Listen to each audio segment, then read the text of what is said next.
নাবালিকাকে ধর্ষণের চেষ্টায় পথ অবরোধ শালকুমার মোড়ে, অভিযুক্তের বাড়ি ভাঙচুর।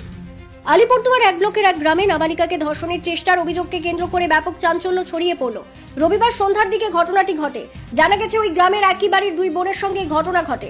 এক সপ্তাহ আগে দিদির সঙ্গে প্রতিবেশী এক ব্যক্তি বয়স 50-এর তিনি শ্লীলতাহানি করে বলে অভিযোগ।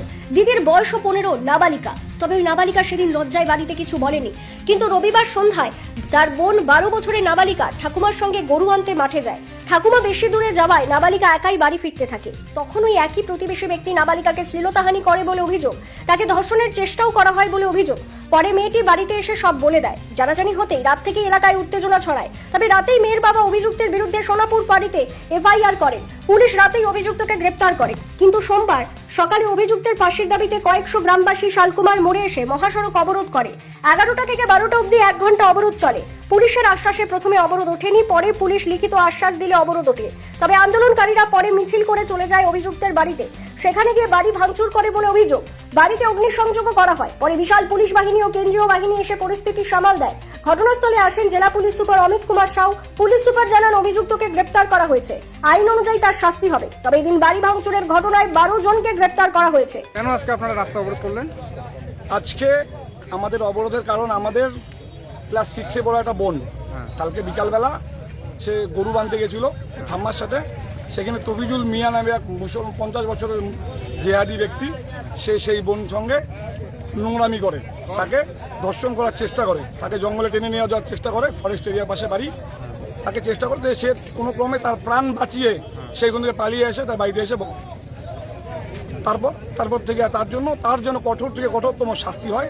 তার জন্য আমাদের এই পথ অবরোধ যেন আমাদের এই যে হিন্দুদের উপর যে এইভাবে নোংরামি চলছে, আমাদের হিন্দু মা বোনেদের, আমাদের বোনদের উপর যেভাবে পশ্চিমবঙ্গে সর্বত্র শুধু আমাদের হিন্দু বোনদের উপর খালি নিশানা করতেছে এই জিহাদিরা, তার প্রতিবাদে আমাদের এই আন্দোলন।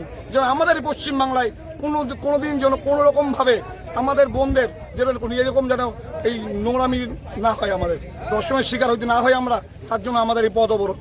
একটা খুবই মর্মান্তিক ঘটনা ঘটেছিল। একটা মেয়ে, 13 বছরের মেয়ে ছিল, হিন্দু মেয়ে ছিল, ওর সাথে একটা শ্লীলতাহানি চেষ্টার ঘটনা ছিল। ওর একটা মুসলিম লোক ছিল, তো অ্যারাউন্ড 50 বছর বয়স। তো কালকেই আমরা যেই সূচনা পেয়েছি, আমার ওসি সোনাপুর লিংমা তাড়াতাড়ি ওকে সঙ্গে সঙ্গে অ্যারেস্ট করেছে।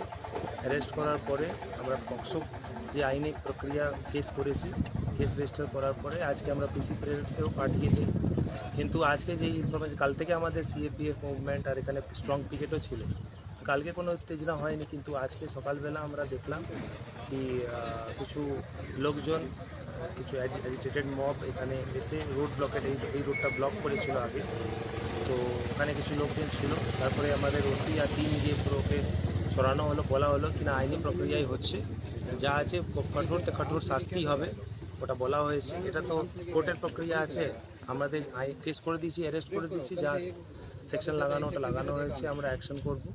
তারপরেও দেখলাম কিছুক্ষণ পরেই আফটারনুন ওই 12টা পরে নাগাদ এই সাডেনলি আশেপাশে থেকে অ্যাকিউজডের যে বাড়ি আছে একটু কিছু লোক এসে ভাঙচুর করেছে। তো তারপরে সঙ্গে সঙ্গে খবর পেয়ে আমাদের পুরো ওসি, পুরো টিম আর পুরো আশেপাশের জায়গায় আমি নিজে চলে এসেছি। কিছু লোককে আমরা অ্যারেস্টও করেছি।